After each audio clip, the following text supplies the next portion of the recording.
Captain Hello. DuuuUUUUUVAL. DuuuUUUUUVAL. Firstly, though, how excited are you? The season has begun. Yay. Oh, we're so excited. We're so excited. We cannot wait to see what we're going to come on that field at the Everbank Stadium and see what we rocking and rolling with. We're excited. Us big cats have got to stick together, I think. I see there's a lot of similarities between the Jaguars and the Panthers that everybody kind of forgets about them. They don't really, I mean, you know, the Panthers do have more success in their history, you know, getting all the way to the Super Bowl. What was it? Super Bowl 50? It was Super Bowl 50, yeah. Yeah. So Cam. Yeah. So I will be keeping an eye on the season, and even though it's, as I say, it's a shame that in a way that we're playing on the weekend, but I do wish, you know, you guys the very best for the season. Thank you, Captain DuuuVal. Yeah, you must be excited to come to the game. Do you go on the road a lot for road games? Yeah, I try to make at least 3 away games a season. Okay. Yeah, how long a drive is it to Jacksonville then? Oh, from Charlotte it was 6 hours. Ooh, wow. Okay. Fanfur, is that a play on words like the Pink Panther? So is that where that came from? That is a good question. Yes, when I was little, I used to watch Pink Panther all the time because, you know, there was only a couple of, you know, cartoons on, but I loved the Pink Panther, I loved it too. You know, so that's where it kind of derived from, but I didn't want to use that name per se because it's trademarked. And so then you combine the Pink, and my name is Pink, so people call me Pink. Used to ride a motorcycle, and I painted my bike pink, and so they called me Pink. So that's where that came from. So Pink. And then I said, well, since I'm a super fan, let's see how I can incorporate the Panthers, that little fur that we have, you know, PINKFanFur. Oh, that was it. So it works. It does work. Brainstorm some names, and I wanted to incorporate the Pink and the Panther and the fan. I mean, you said you'd ride motorbikes. Yes, I used to ride motorcycles. Were they 14 years? Were they the big? No, I rode the sport bike. Nice, good. Well, I used to do the same. Oh, really? Did you ride the big Harleys or the sport bike? No, I mean, I used to ride what I'd call a hooligan's bike. So, you know, a sports bike. I had a Kawasaki Ninja. So I used to ride around at ridiculous speeds. So yeah, and I had one too. Oh, cool. A Kawasaki Ninja 636, because you know that means I'm a cowgirl and you're a cowboy, but not the cow in that word, as I say, it's cowboy. Was it green? No, it was Carolina blue. You know what? This is unbelievable, because I used to have it was an 05 plate, you know, so the year 05, Kawasaki 636 Ninja in blue. Oh, wow. Wait a minute. We got a lot in common when it comes to riding. Yeah. I have to exchange photographs. Yeah. Next time in the States, in say Jacksonville or something, I'd like to hire a Harley and dress like this and cruise.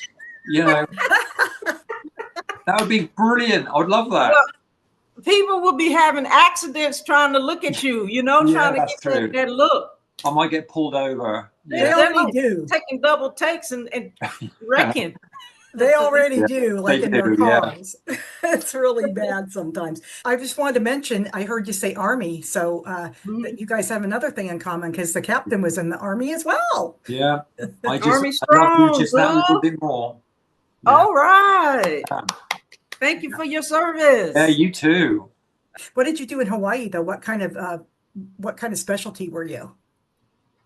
I was a 71 Lima back in those days, an administrative specialist, which is personnel in the Army. And I did a lot of paperwork, basically doing orders and TDY orders and memos to the commanders and the generals and all those kinds of things. So it really just a lot of secretarial or administrative. Well, it's got to be done, you know.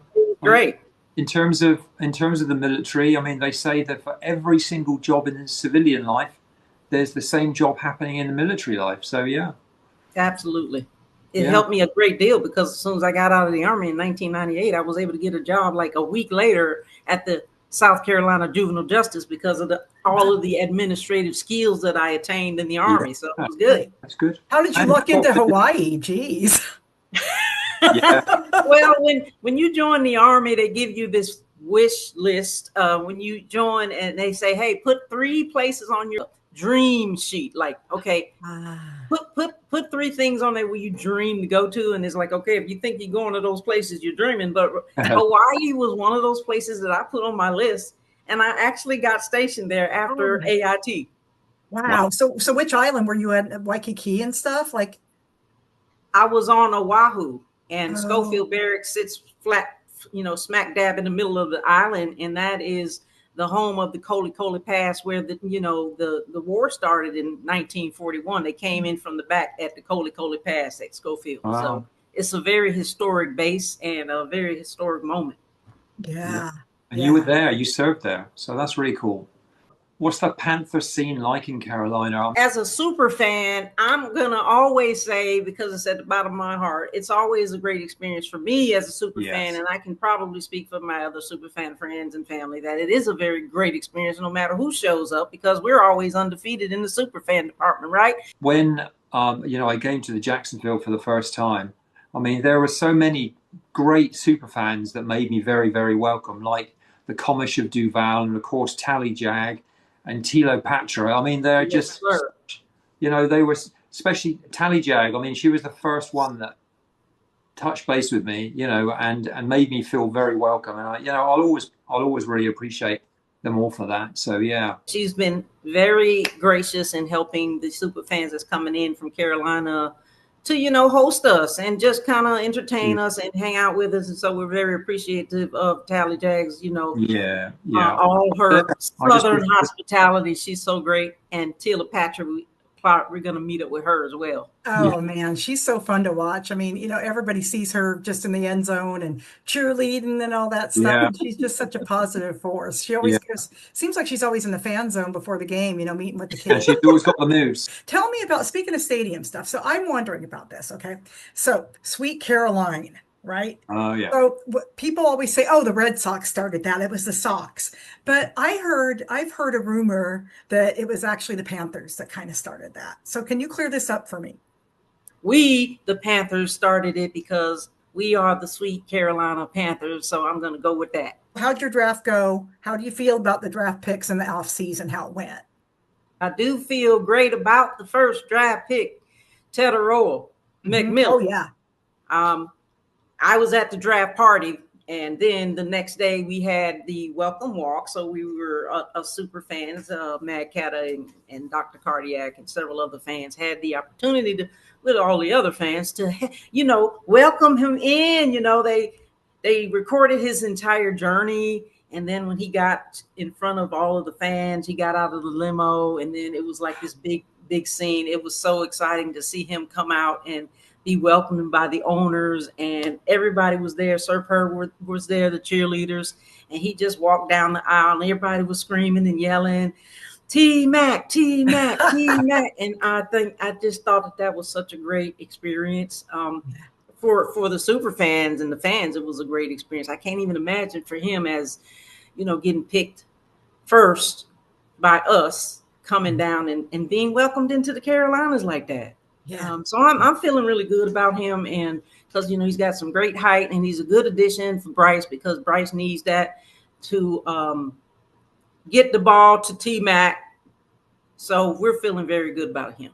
That was another question that we were going to have for you, is Bryce. Okay, go right ahead. I love Bryce, baby.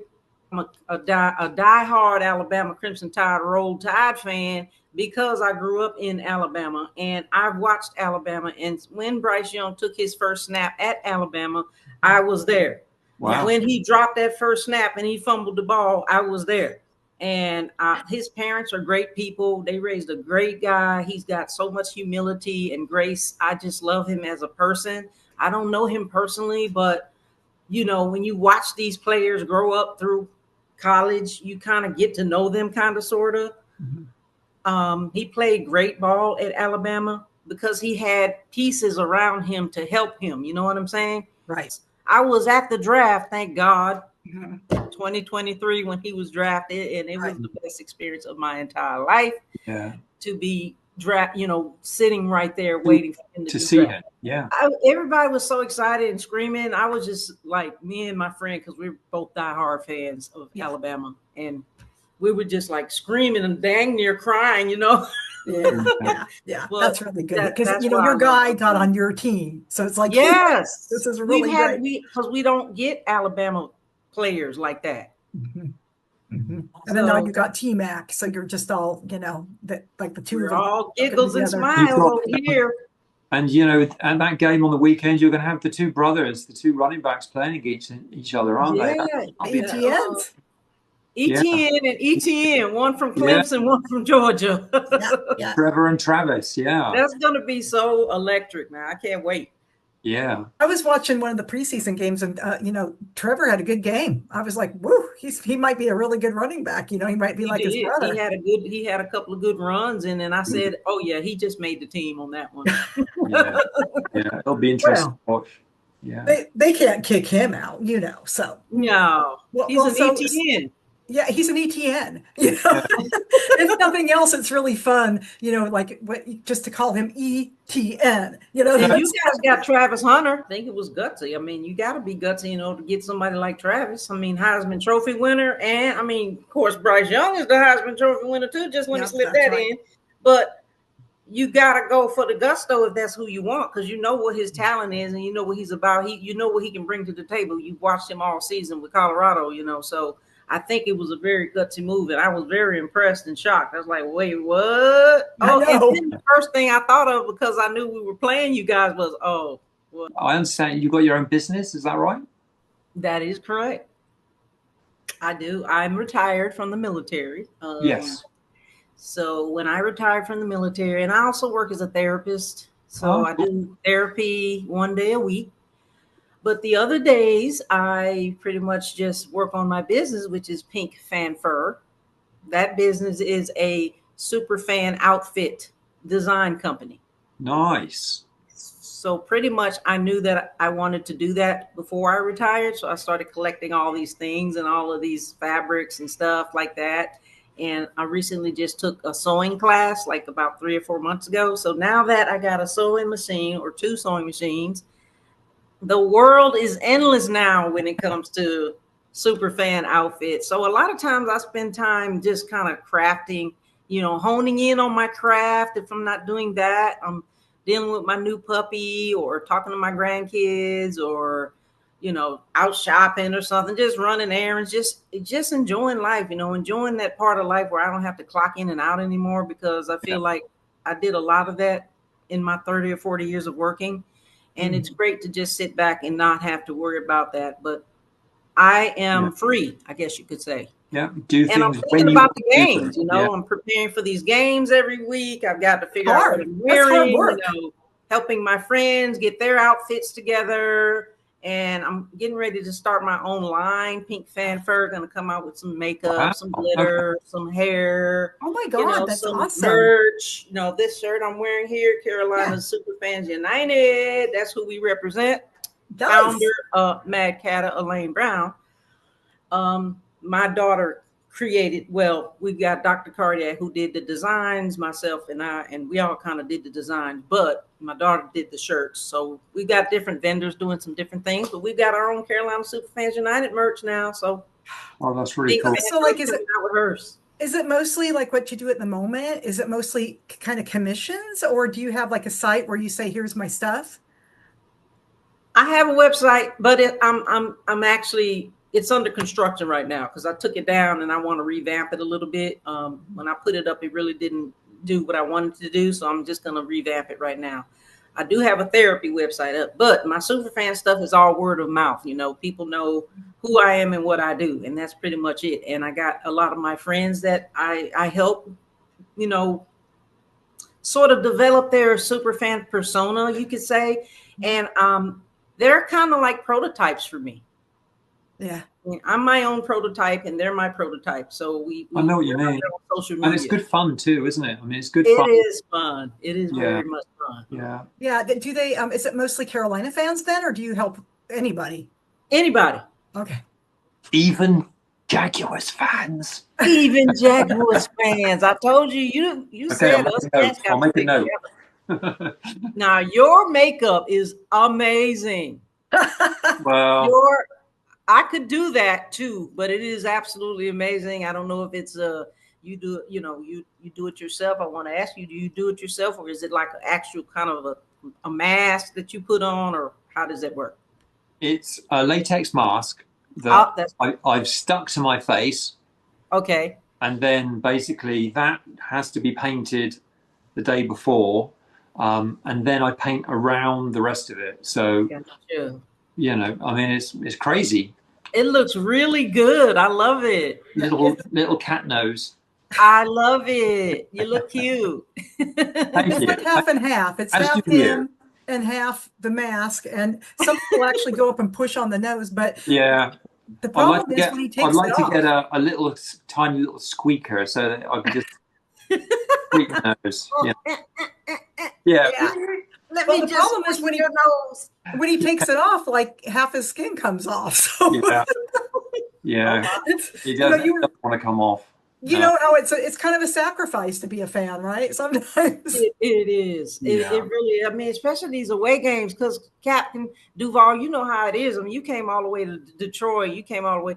It's a lot to bring everything. You know, you it is. You're right. You know, and then you got different functions you got to be at with different outfits on. So it is a lot. Yeah, it's a commitment.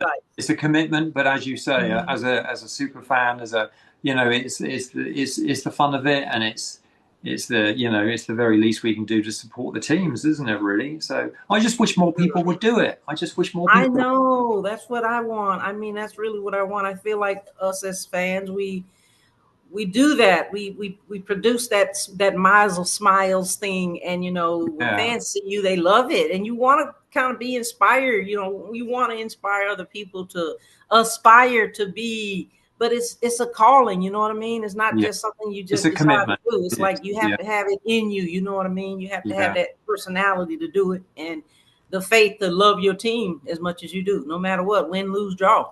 Yeah. And that's the whole thing about England is, you know, people there do not. Somebody stood next to me at the train station and said, I overheard them on the tube, on the train on the way to Wembley, and they said, "Oh, I'm feeling a bit self-conscious wearing this jersey." And I stood next to them thinking, hello, you know.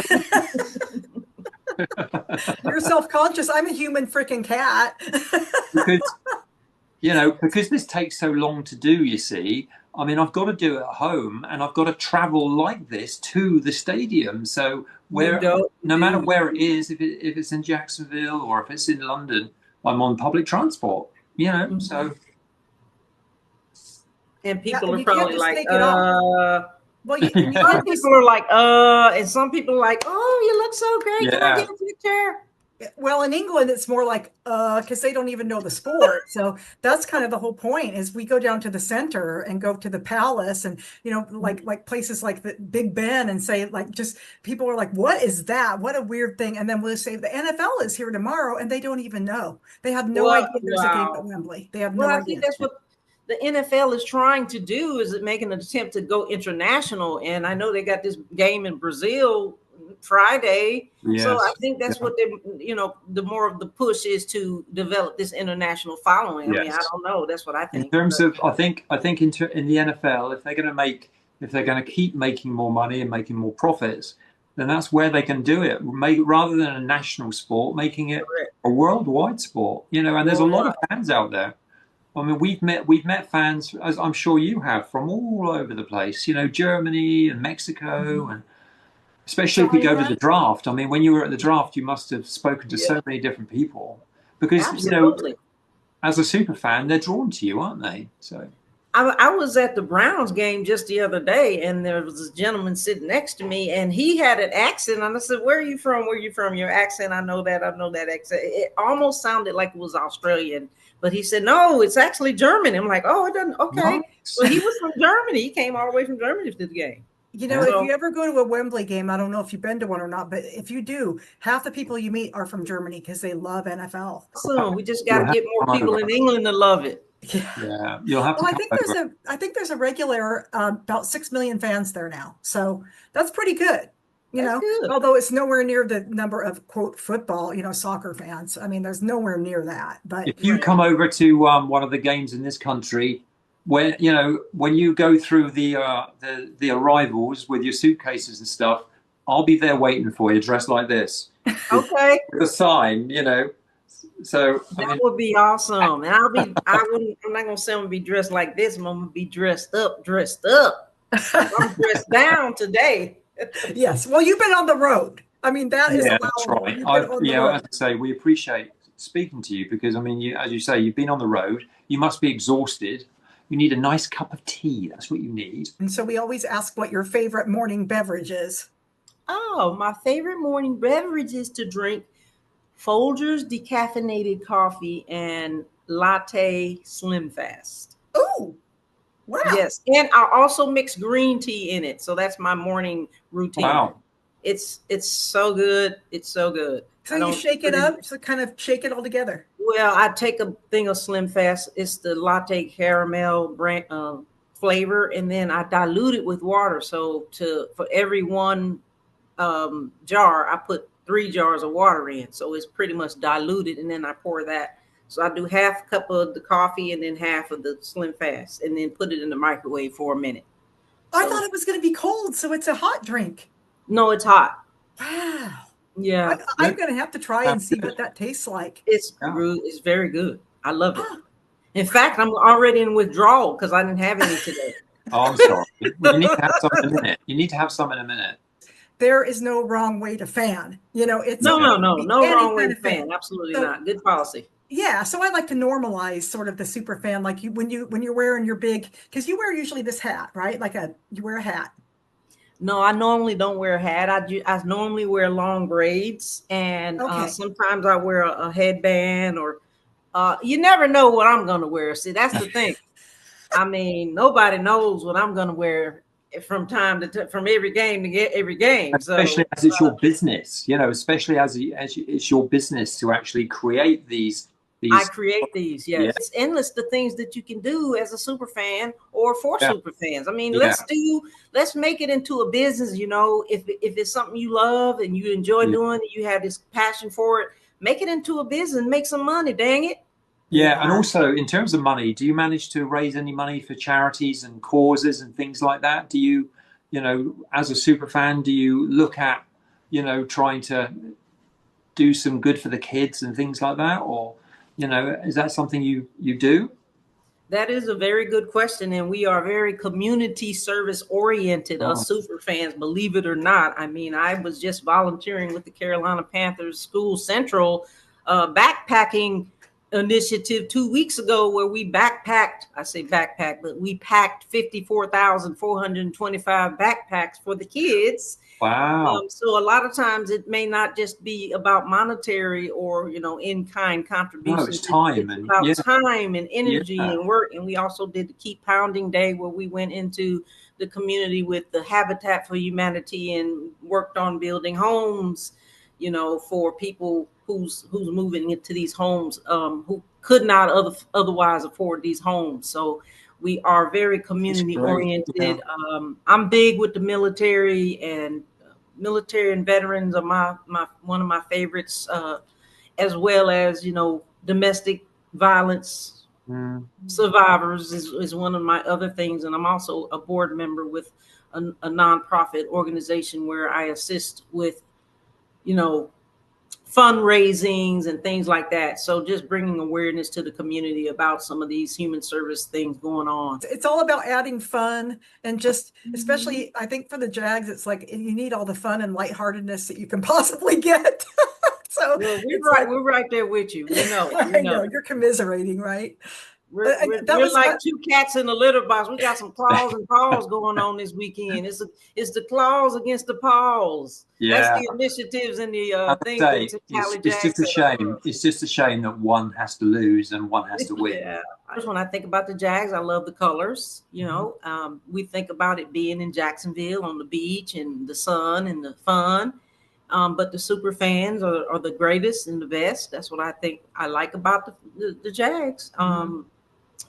the thing that I really think the thing about you guys that we have in common is that you had #1 pick and we had #1 pick. Yeah.